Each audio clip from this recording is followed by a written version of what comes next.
steal that.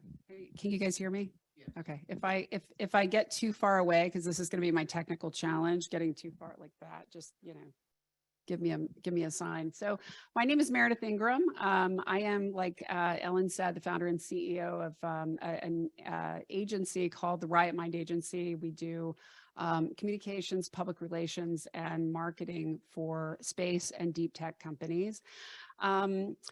I'm a former Dow Jones journalist, and so it's part of my DNA to translate. I used to cover the bond market. It's very exciting.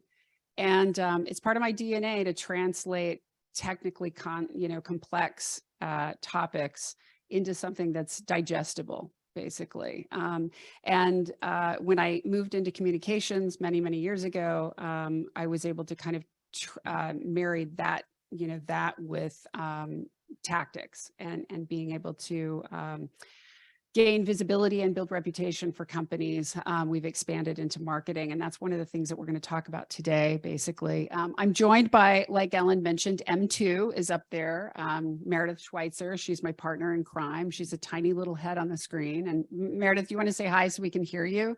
Sure. Hi, everyone. I'm Meredith Schweitzer. So the thing that we really wanted to try to narrow down and kind of triangulate a topic relative to marketing and communications that would be particularly helpful for early stage, inception stage companies in the deep tech and space sectors. And so we're going to start by talking about, we're really going to focus on brand marketing. And this picks up on the conversation. How many people were there for Rafferty's talk this morning? Okay, so about half of us. Yeah, she was incredible. And if you haven't had a chance to ever hear her talk about storytelling, I would highly encourage you to get whatever materials that H4X Labs is able to offer in terms of being able to look at her deck, to use the methodology that she talks about with regard to storytelling. She uses it's like a framework from Pixar around how to build and tell your story, and it's extremely helpful. In fact, we would have used it in our deck. I was glad to have watched hers and make sure that we weren't duplicative. So we really kind of pick up where she leaves off in terms of talking about how you get to your why, how you marry that with the technical things that you still need to communicate to your publics, and then how you kind of evolve all of that into tactics that will enable you to initiate an early stage marketing strategy that will still be useful, even if you haven't launched a product yet. Because we recognize that companies that are in the deep tech and space sectors are a lot of times pre-product. But there is a place, and it may be years before you have a product. So you're going through all of these R&D cycles. Sometimes you don't necessarily even know what your product is going to be. Ultimately, you have your tech, but haven't necessarily found a market for that. So, we recognize that there's this kind of stage before you ever have a product to sell, where you have an opportunity to be building brand, and that brand building initiative can help drive not only sales eventually whenever you have sales, but also can help you do a couple of other things, drive talent acquisition, drive fundraising, fortify against the things that could go wrong in the future. I mean, the reality is that in the space sector, sometimes you may be facing, disaster, and having a reputation already established that will help fortify you against that can be incredibly valuable. So we're not going to talk about crisis comms today, but that is certainly another piece of this. Oh, there is it. Yeah. There we go. So brand marketing as a sales strategy over the past, I would say maybe 5 to 10 years has taken a back seat to performance marketing. I think a lot of people are focused very heavily and understandably so on lead generation and on, focusing on filling the sales funnel and getting sales. But the reality is that if you focus on your brand marketing, in advance of performance marketing, then you can have a better shot of actually increasing your sales because you'll convert faster, but you'll also lower your cost of acquisition. So you're kind of faced with this, if you put more money into performance marketing and converting your sales, eventually, if that's the way that you decide that you need to sell, but you haven't built your brand, you're going to end up with a structure where you're plugging a lot of money into that. Whereas you could have invested earlier in brand strategy, and brand strategy would not only help escalate your accelerate your sales, but would also give you, all of these other fortifying factors that will help drive other things besides sales as well. Yeah. Sorry. Is that it? Okay. So two core components of marketing strategy that I want to talk about. Just one is for perspective. That's the performance marketing I was just talking about, designed primarily to drive sales to customers. It's focused. It's a short-term strategy that helps build your sales funnel. Brand marketing is what we really want to focus on today. It markets brand as a whole to all stakeholders. You can focus on specific stakeholders if you need to do certain things from a business standpoint, but it is also geared to all stakeholders. It's really foundational, and you're playing the long game as you build your brand. I'm really fighting with this thing. Okay. So like I said, the value of brand building is that pre-product, it increases your visibility, it builds and fortifies your reputation. Post-product, it can convert your sales faster, and it can lower your cost of acquisition. This is kind of a model that we've put together on how it accelerates your growth, essentially. So the brand component of this establishes your identity and helps shape perception about that identity and about who you are and what you do. That feeds into your reputation, which ultimately gives you influence. You hear a lot about visibility and reputation whenever you talk about, you hear people talk about marketing and PR. You don't hear a lot about what the goal of that is. And the goal is influence. When you go in and you sit down with investors, you want to be able to be more influential with them in making your case. This, for us really kind of starts to provide a more clarity around the paradigm that should actually be happening. And I just want to add, and I think I might be touching on this a little bit too early, but the brand stage goes back to what Rafferty was talking about this morning, building your story, understanding what your why is. That all goes into feeding your brand, and your brand then funnels up into, it provides a foundation really for everything else. So if you were to consider, say, performance marketing, you needed to, undertake a digital marketing campaign to build leads. Where it would happen would be right underneath sales. And so you can see at that point exactly how foundational the rest of this is. It raises everything else up. There are 3 key stages to brand marketing. Number 1, like I mentioned, is establishing identity. That's the essence and origins of your brand that you need to create what we call a brand story. And your brand story kind of encapsulates, I don't want to throw around a lot of terms that are confusing, but your brand story is essentially the story that you tell, the corporate narrative that you use to communicate who your brand is, what it does, and why it's so powerful. Then you want to apply the brand story to every aspect of your communications and marketing so that you can achieve consistency across everything. And I cannot emphasize enough how important that is. We'll talk about that again in a second. And then the building influence stage is the last stage. And that's what happens when you marry your brand strategy with marketing mechanisms and tactics in order to kind of push that story out. So we thought what we do, this gets a little bit technical. I'd like to think that if Rafferty provided you with the pitch this morning, we're giving you the script essentially. So this gets a little technical, but I think it's useful. There are 3 key components that comprise your identity. It's the corporate narrative component, which that's where Rafferty's kind of answering the question of your why fits. And it helps create that emotional connection with the audience. And I thought she did an absolutely outstanding job of talking about, you know, kind of this emotional excavation and being brave about why you're doing what you're doing. Because if you can communicate even just a little bit what inspires you and what really gets you going, you'll be able to impart that to the people that are listening, and they'll come along with you for the ride, essentially.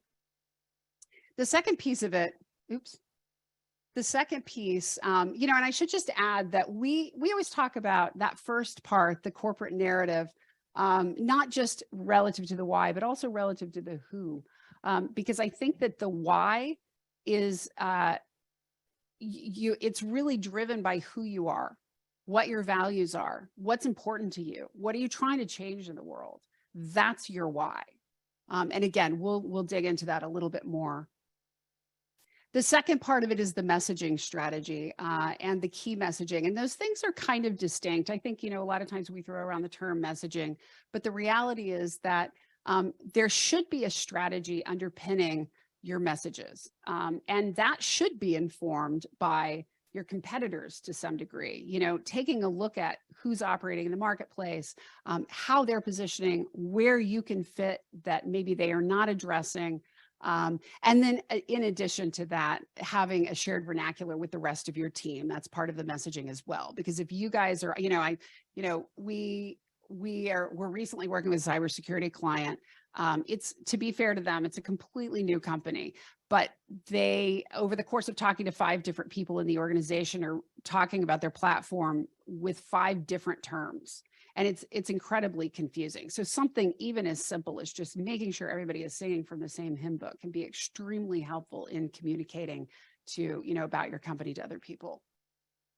The third kind of key component of identity is what we call brand identifiers. And this is what you probably most commonly think about when you think about brand identity.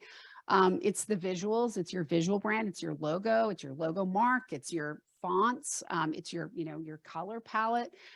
It's also the language that you use and your tone of voice. So those are kind of, when you look at those 3 things, those are really the core components of building an identity that forms the foundation of your brand story.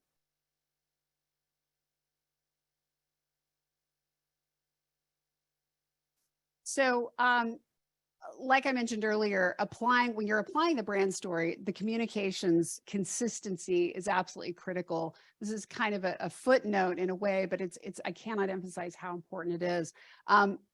You need to make sure that the way you are languaging is consistent across everything. That's website, that's marketing, PR content, sales collateral, and executive talking points. Where you have inconsistencies, not just weakens your brand story strength. Every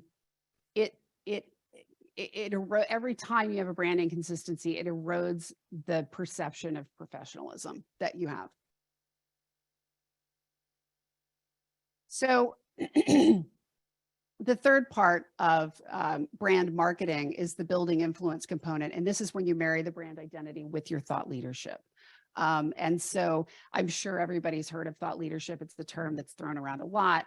It probably doesn't need a whole lot of explanation, but the reality is that it's really fundamental. It can be really potent when it's done well. There are some examples of companies I'm sure you can think of that are doing it really well right now.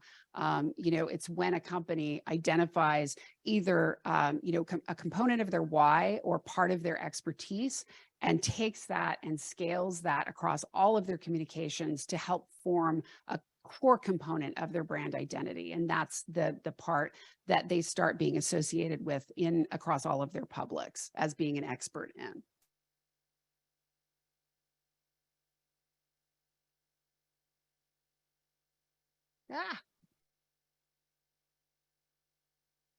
Okay. So this is kind of the brass tacks. The early stage brand marketing key mechanisms, and before I get into, you know, talking about these tactics, one thing that we wanted to try to do was reframe how we're looking at explaining marketing. There are a lot of terms thrown around like owned media and earned media. And, I don't know about you guys. I have trouble keeping it all straight, let alone, somebody who's not in marketing. And if you're trying to, build a company, the last thing you want to do is have to try to sift through marketing strategy and the jargon that accompanies that.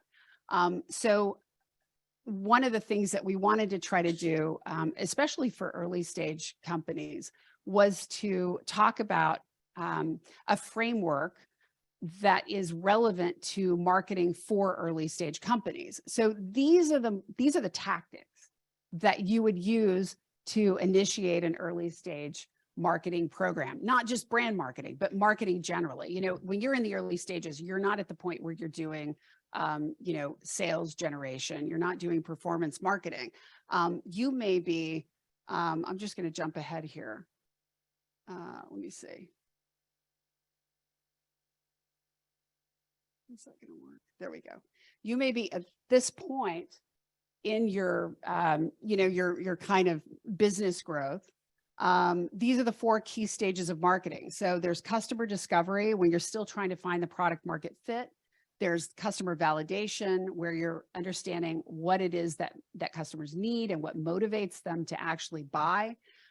Then there's that kind of customer creation mechanism that happens right before you can sell at scale. And that's, all 3 of those first 3 phases are where you're executing brand marketing before you get to performance marketing. So, one of the notes we've made here is that brand marketing can provide enough momentum to drive stages 1 through 3, when it can be difficult or detrimental to market at scale. And then you initiate performance marketing at number 4, when you already know who you're reaching, and it's just a matter of scaling that reach. So one of the questions we get a lot is, when do we initiate marketing, and how do we know when we should initiate marketing? And the general rule of thumb there is, at the point where you have the minimum viable product, that's when you start marketing, because you still need to try to find the people that, are potential customers. You still need to validate those customers. And so going through that process with a brand marketing strategy can help you with those aspects of it.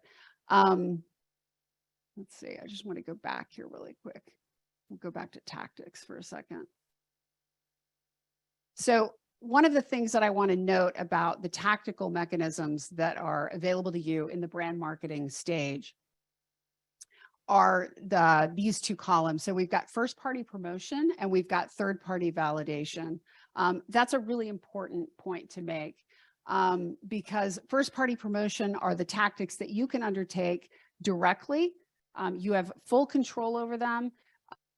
You can scale them as much or as little as you have the bandwidth and resources to do. Third party validation is when you've got third party channels that are essentially serving as a credibility builder for you. So that would be media relations. Even if you've written an op-ed and you've submitted the op-ed and you've written it, it's in your voice, obviously, just by virtue of the fact that it is being published in a third party, hopefully it's a respected third party, gives you credibility, more credibility. And obviously it gives you visibility. The same thing with the events and speaking opportunities. These are every time you're on a panel, every time you're in a keynote, you are being validated by the brand that has put you there. So, so my point is that these are all tactics that are available within the brand marketing, within the brand marketing paradigm. But the ones that are third party do still carry quite a bit of strength and influence.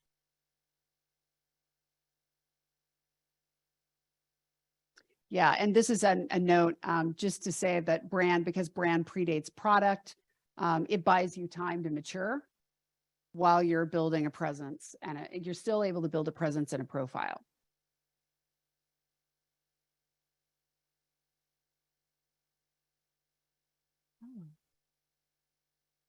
Okay. Meredith, is there anything you would add to that, to any of what I've said so far? I just want to reiterate that the point of defining, where you're coming from and who you are, that was put out by Rafferty this morning and then is being reiterated here, is it all feeds into what becomes performance marketing. So it's not like you're doing one and then you completely switch gears and do another. It's like a cycle that you're sort of going through, and it can be, you can revisit things, I think, over time. But we were on a webinar a while ago where one of our another person in a marketing position was talking about the fact that if you get the why wrong off the bat, it's hard to go back and change people's minds. So there really is an importance, especially for startups, of paying attention to this brand marketing side, and not just sort of running through the paces and not thinking about it, because you're going to have to do that work eventually anyway, and if you do it wrong in the beginning, you're going to have to backtrack and do some recovery, Yeah. And I would add to that, brand marketing isn't sexy. I'd love to tell you it is. It is not. But it's like the best friend that's going to be there for you when things go south. That's basically the way. And I agree with you, Meredith, that it's better to invest in it earlier so that you get it right and don't have to either suffer the consequences of not having it all or having to backtrack. So this is an example. One thing we wanted to do was kind of give you an example of how this all weaves together, and how having the identity piece of things actually fits into your tactics, and helps drive those tactics in a really meaningful and cohesive way. So some of you may know us from working with the Air Force Research Labs Hyperspace Challenge Business Accelerator. When Hyperspace first started, they really wanted to be, they're a business accelerator, and they wanted to help accelerate innovation in space. The how that they did it was really unique. I mean, the how they did it actually was by building stronger government startup relationships. But the way that they approached that was really unique. And what they did was they decided to use kind of this empathy-driven design thinking startups first methodology. And they, as a result of that, developed this curriculum that really did an incredible job of fostering relationships, real relationships, not just partnerships, between government and commercial organizations and people.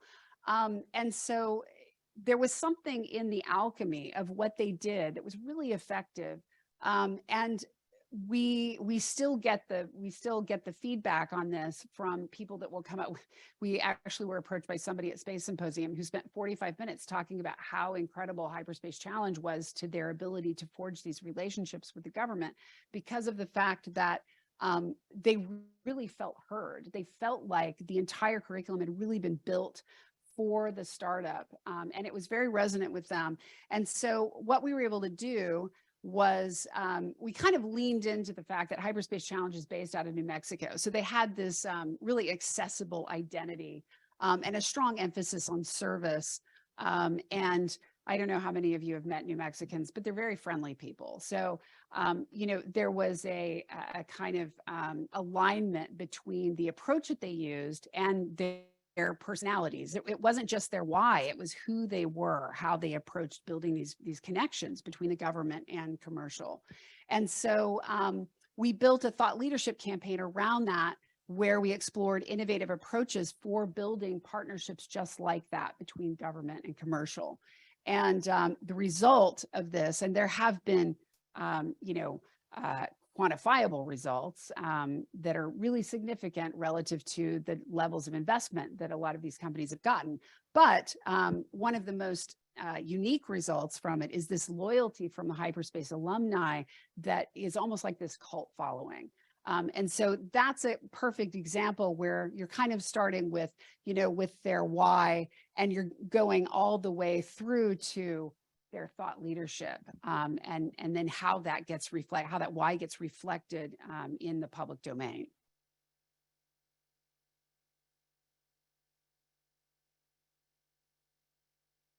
So one of the things that we wanted to do was just take you through a really quick overview of how we approach creating messaging and corporate narrative.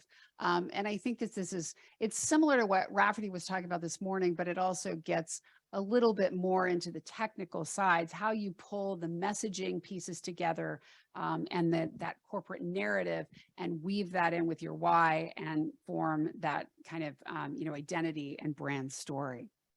So we start with your business objectives, and for purposes of, this is really for purposes of foundational messaging. You want to ask yourself, what problem am I trying to solve for my company? What's my goal here? Is it to attract more talent? Is it to attract investors? What do I really want to try to accomplish? And then you obviously look at your audience and figure out who you need to reach, where they are, and how they make decisions. And I do want to address tactically on number 2, one of the other questions that we get a lot is, how do we know which events to go to? The space industry especially is growing exponentially. We see events being added all the time. How do I sift through all of that? And there's no easy answer here, but the short answer is that you really need to figure out where your customers are. And there are various ways to do that, but we would strongly encourage you to look at these events and figure out if you think that these are customers that are going to be useful to you and consider the ROI on that relative to your time and cost. Audience insights, what are their pain points and what do they need to hear from you in order to convert? And then the competitive analysis. I mentioned this earlier. You really need to look at least your top 3 to 4 competitors. You cannot say, I don't have any competitors. It just doesn't work like that. Investors never want to hear that. So you want to be able to at least look at your closest competitors, figure out how they're angling and how they're positioning the market, and then figure out how you could position that would be different, essentially.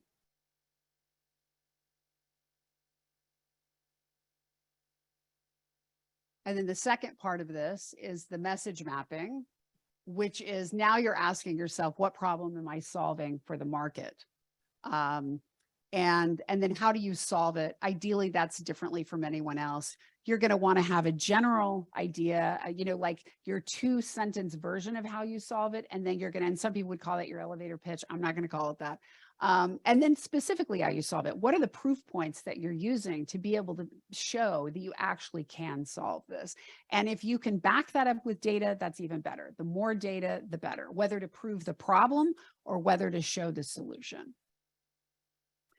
And then how are you better positioned to deliver? And there's an important note here. This is not just from a company perspective. This is from a founder perspective. And we were on a panel with a colleague of Ellen's a few weeks ago, Amy Chang, who is an investor. And she was talking about the fact that one of the first things she wants to hear in the first 5 minutes is, do you have a track record for exits? And I really loved the fact that she, as an investor, was talking about what are the things you need to say to her in the first 5 minutes so you don't lose her. And so the founder piece of this is really important. That obviously extends to your management as well, but it is especially important if you're a founder who's had a successful business in the past. You want to be sure and highlight that. And what value does that give to your customer, and how does that value apply to your stakeholders?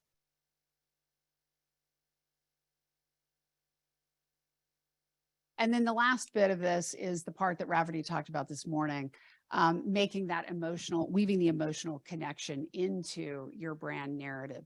And this is, I think it's actually a little bit more than the why. Like we talked about, it's the who. So what are your brand values? What's important to you? And because of what's important to you, what are you trying to change in the world? But also talking about where you came from. That's a really important piece of this. We once worked with an organization that we had gone in and we were putting together a marketing campaign for them. And so as part of this process, we had looked at, we were doing our due diligence. We had looked at all of their existing marketing material and digesting that. And there was a point where I think we were maybe developing a speech for them. And so we started talking to the founder, and the founder starts telling us about this crazy story. She'd actually grown up in the New York City projects, and the entire organization that she had founded that we were now helping to market was the result of the fact that she'd grown up in the projects. And she starts talking about this period in her life when she was walking through, and it was the projects in New York City, by the way, it was in the Bronx. And she was walking through the lobby of her building, and they had to literally step over someone who'd been shot. And so she had this real strong response to that. It had made her, it was a very formative memory for her. And it had prompted her to start this organization that then helped address economic inequality. And the interesting thing about that story was that in all of the reading, we'd done hours of reading at that point, we'd never seen this story. It was nowhere in their marketing collateral. And it was absolutely fascinating that something so fundamental and so moving would have been completely omitted. And she actually thought that that was a good thing. She said, I don't want this to be about me. I don't want it to be about me. But the bottom line is, it is about you. It's all about you. And if you can get people to come along with you on that journey, they will remember everything you say, and they'll be more inclined to buy into it.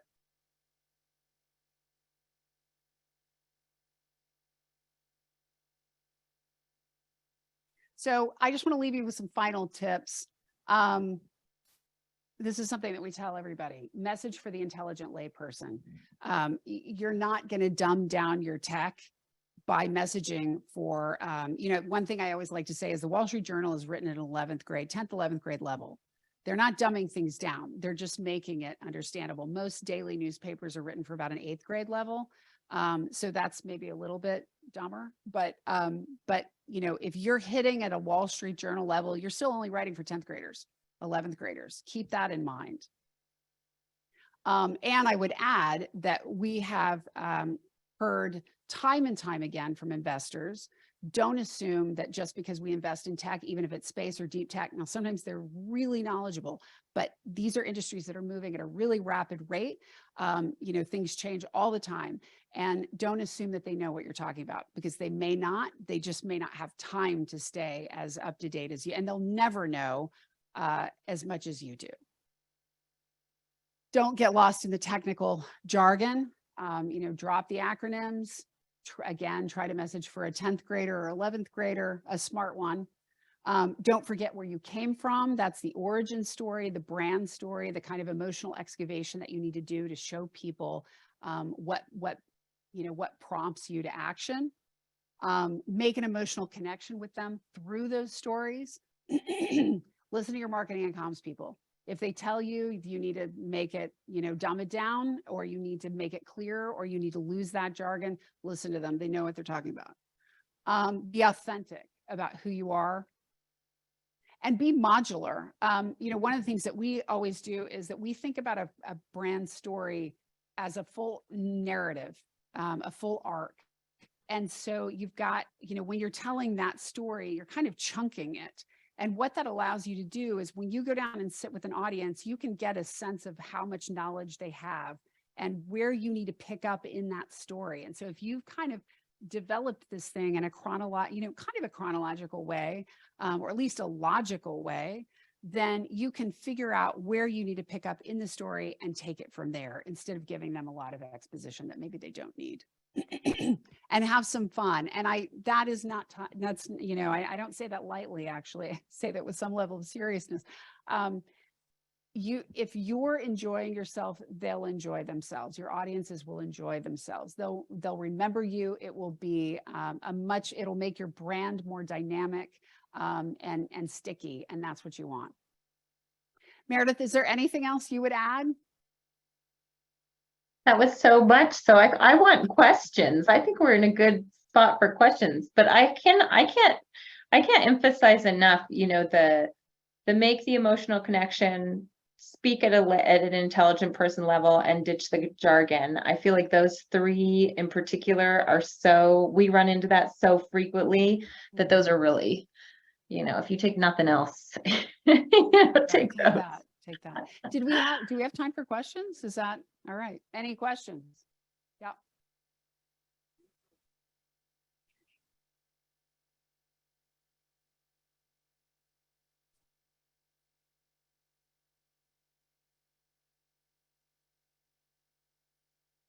Oh, Yeah, Meredith, before you answer, will you rephrase the question so the online people can hear you? yeah, I think you're asking if there's to make a distinction between the brand and the product, right? And you're saying the brand problem and the product problem, but I think maybe you're referring to the slide where we talk about brand marketing and product marketing. Is that right?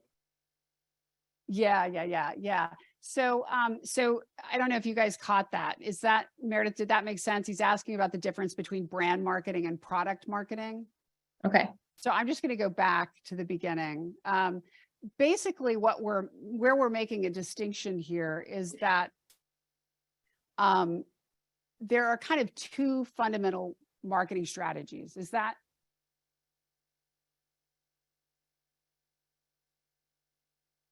is it? Oh, I know what you're talking about. Yeah. Okay, so that, let me just see where that was.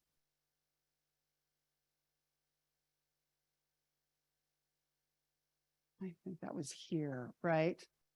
Yeah. Okay. So these are kind of the four key stages of marketing generally. So when you're starting out as a, as a company, at the point where you've got a minimum viable product, you're going through these kind of first three stages, and brand marketing supports those first three stages. That's really to say that brand marketing is at the first three stages. It still supports stage 4, but at stage 4, you can start to use performance marketing as well. And again, one thing I wanted to say is that the marketing, marketing is a muddy mess. I mean, there's no playbook for this. Every company is at a different stage in its life cycle when it starts to think about marketing. It doesn't, you may not have found who your market is yet.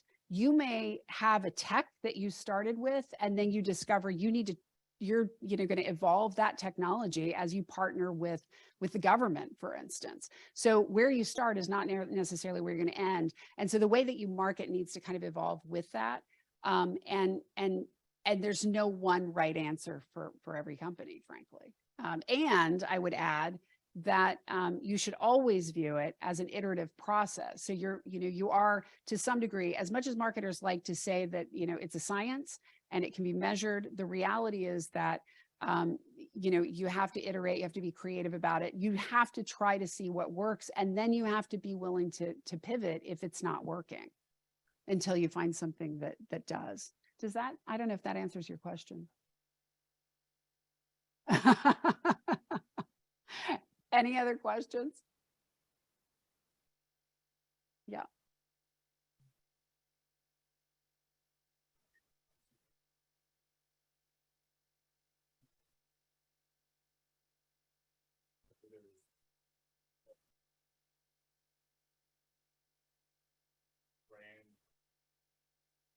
Mm-hmm.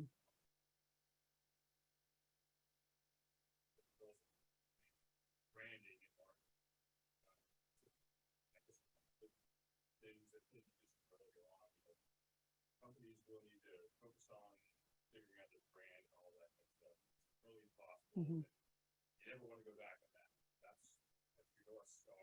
Right. Yeah.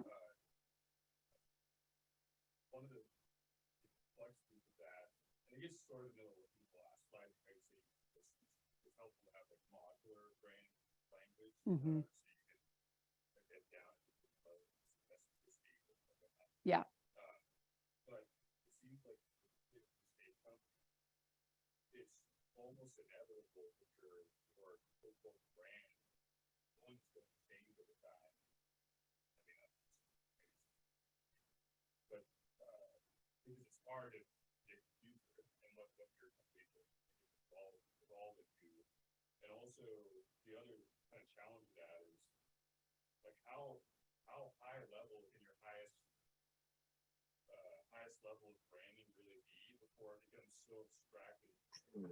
Yeah.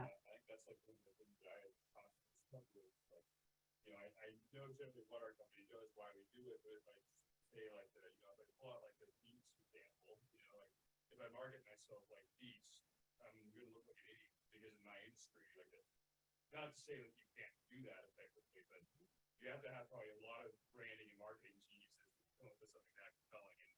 You have to have a lot of money too. Right. Yeah. I mean, the Beats example is incredible, but you have to have the right alchemy. You have to have the right mix, and you have to have the right resources. I mean, it's interesting listening to you talk about it. The first thing I would say is that a Beats kind of brand would absolutely be wrong for you because you're not feeling it. That doesn't resonate with you. You've got to start with what resonates with you and what really feels comfortable to you. You're not going to be able to sell anything you're not comfortable with. That's number one.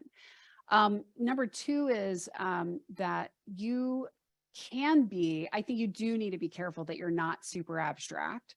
You can be, because you want to keep it clear, but aspirational. You can start pretty high.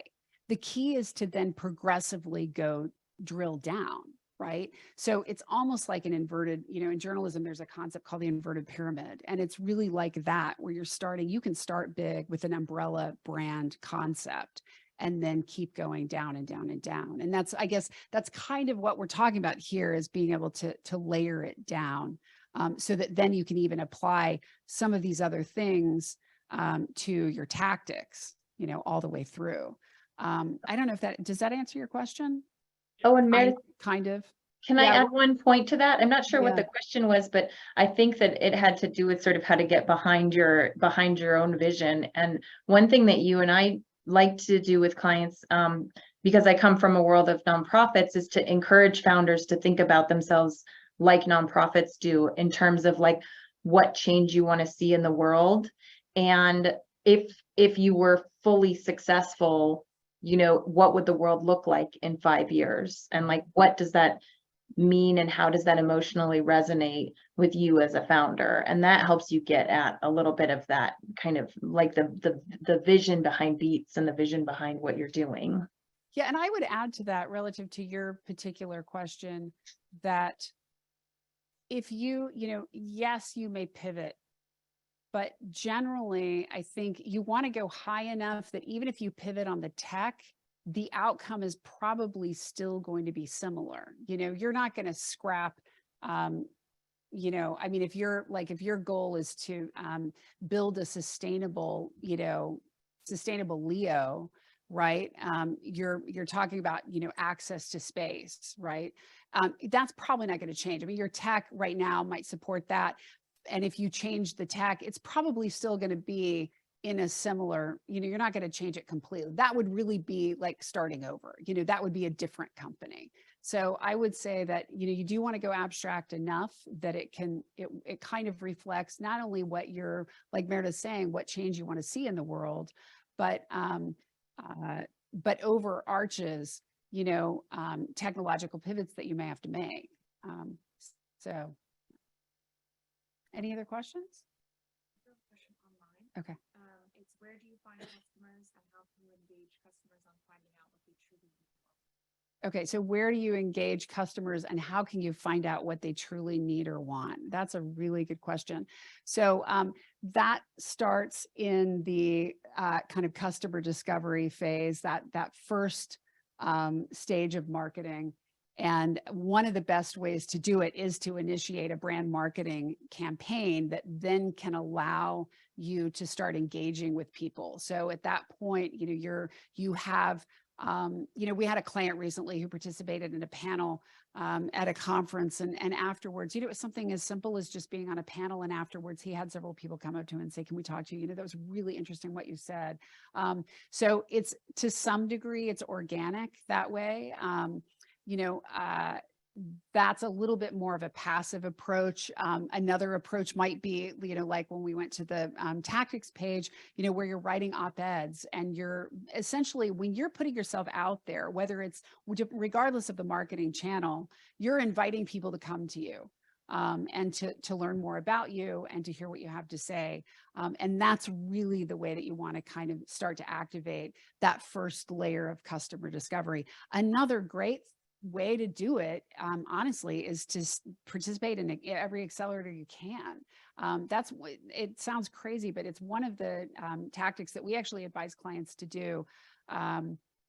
because it does such a good job of giving you that direct access, especially to the government customer.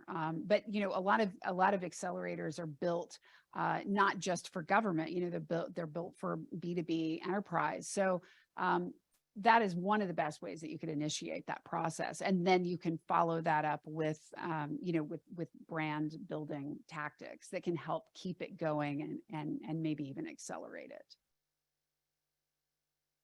Anything else? Any other questions?